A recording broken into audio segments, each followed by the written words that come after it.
karma are they, Meghan or Harry? Welcome to the world of Royal Staff's channel, and greetings.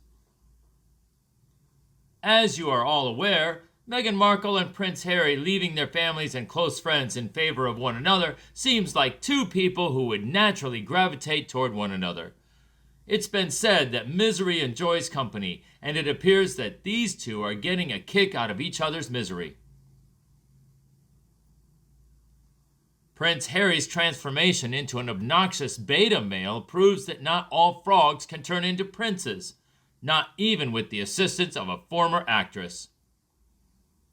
We can say that Harry served as her ticket to success, but ultimately served as her undoing. Marrying obtained her desired outcome.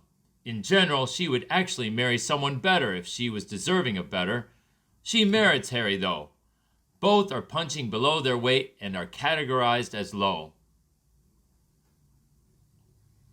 Unlike Diana, Meghan didn't win over everyone's love. She is not leading the life she had envisioned, and Harry is despised and the target of jokes. He has admitted to being a man-child. Yes, she advanced in terms of fame, and if she divorced Harry, she could still survive. But given that those require respect and adoration, both of which have recently run out, she is far from being in a position to sign lucrative contracts or run for office. Harry's divorce will force her to go to work, something she had never intended to repeat. They talk a lot about how she defeated Catherine over at the celibacy. That isn't true, in my opinion. She performed a few royal duties, complained that she was being paid, and fled for California, where she expected to be welcomed with a red carpet. She wants to never work again. Harry's divorce will force her to go to work, something she had never intended to repeat. They talked a lot about how she defeated Catherine over at celibacy. That isn't true, in my opinion. She performed a few royal duties, complained that she wasn't being paid, and fled for California, where she expected to be welcomed with a red carpet. She wants to never work again. In essence, I believe Prince Harry was always angry. Meghan Markle simply discovered how to channel it. When he discovered her, he realized she was a tool he could use to set it free. However, he lacked the intelligence to foresee the results. She has spent her entire life seeking fame, and she was seeking the glitz and glamour without putting in the effort. She might have done better as a minor royal in the 1990s because there weren't as many demands placed on working royals at the time. When she rose to a higher position of prominence, she was shocked by the added duties that came with it and resented not being given more freedom. But once she was on a new level, she was indignant that she wasn't given a spot on the mezzanine because she hadn't expected there to be one. They deserve their wreckage and each other because they have shattered each other's worlds. While some people genuinely feel sorry for her, I have absolutely no sympathy for her. She lacks any sense of guilt, conscience, or morals. She is disgusting and abhorrent. It's not something we should feel sorry for her about, that he sees her as a second Diana. It's a victory for her. She put a lot of effort into that. It's worrying that Harry praises Catherine so much, like she's some kind of goddess, that it creates inflated expectations for her. He is acting in a very troubling manner, and I feel bad for her because William would never have spoken in such a way about Catherine. Harry obviously has some serious problems that need to be resolved. Prince Harry, a British prince who was still single, was never a popular bachelor. He was an asshole all the time. Harry received his just desserts, while stupid Markle received the booby prize. He was portrayed as William's younger brother in the US, which is probably why he resembles the bully from A Christmas Story. He looked like a really fun, laid-back guy thanks to the palace. He was undoubtedly the most well-liked royal, so he would have appeared appealing to the general populace. I'm curious as to what his close friends and family really think of him. I doubt that the Wingers interact frequently. She has left to establish herself as the ruler of Montecito. He is off to wherever she directs. They both appear depressed when they are together. The Wingers are compatible, in my opinion. As bad as his wife, Harold is also. He spends the majority of his time in the chicken coop with the chickens of authenticity. According to a commenter, they are always clucked because of his heavy ganja use. He is looking into ways to make money off of them because they are so prolific that they lay psychedelic eggs, ever the opportunist. He spends the majority of his time in the chicken coop with the chickens of authenticity. According to a commenter, they are always clucked because of his heavy ganja use. He is looking into ways to make money off of them because they are so prolific that they lay psychedelic eggs. Ever the opportunist. Meghan is the one investigating how to make the eggs. Meghan is the one investigating how to make the eggs.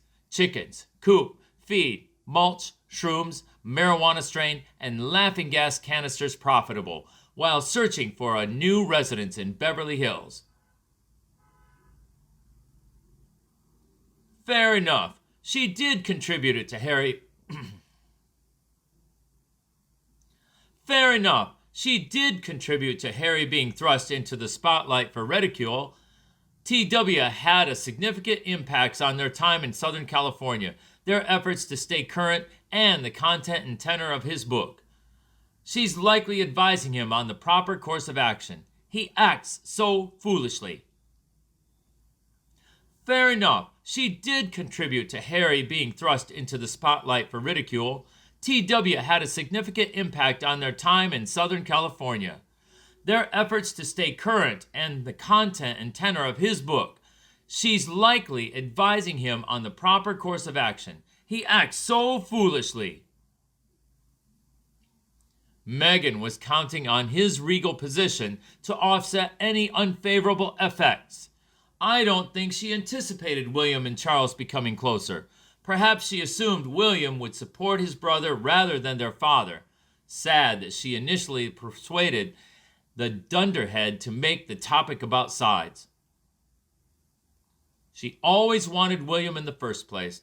He is given priority because he will become king. The fact that she had to settle for the spare drives her absolutely insane. She'd always wanted William in the first place. He is given priority because he will become king. The fact that she had to settle for the spare drives her absolutely insane. Perhaps the reason she's hiding is that she's gleeful that, when she divorces him, everyone will be on her side. Additionally, he would juggle in front of the window, sneak up on him constantly, embarrass him with the claw, talk more than he did, and make fun of the Queen and the POW, among other things. He was the most coveted bachelor when she married him, but when he revealed his true self, everyone's opinion quickly changed from positive to negative. The palace's public relations strategy is top-notch because he has lost all of his attractiveness in less than 2 years. From Prince Charming to Lord Farquaad, he changed. How embarrassing. I've never been a fan of Harry, and the moment I remembered reading articles about him in the media, about drugs, Nazis, and Vegas, I thought, I can't wait for him to disappear and Kate and William's future kids to get interesting. Definitely a nightmare. Can you imagine having to put up with him 7 days a week while he drones on about William, Charles, and Camilla? She must have believed he had the goose that laid the golden egg, when in reality the BRF had simply dumped their crazy relative with a loon problem on her lap and was happily marching on. She must have believed she had the goose that laid the golden egg, when in reality the BRF had simply dumped their crazy relative with a loon problem on her lap and was happily marching on. Disgusted Meghan, she worked with the media to promote the notion that her ex-husband, Queen Elizabeth II's heir, should renounce his claim to the throne, and she used false information to harm him. She announced the interview on King Charles' birthday, snuck a camera crew into the palace, and lied her way through it. She collaborated with the media to promote the idea that King Charles was a distant father, effectively excluding him from his children's lives in the public eye, even though he was present at well-known occasions where she showed her maternal affection.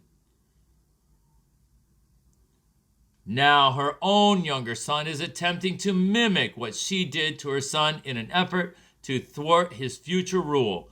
He won't be as effective against Charles as she was, but the impact has been felt and will continue.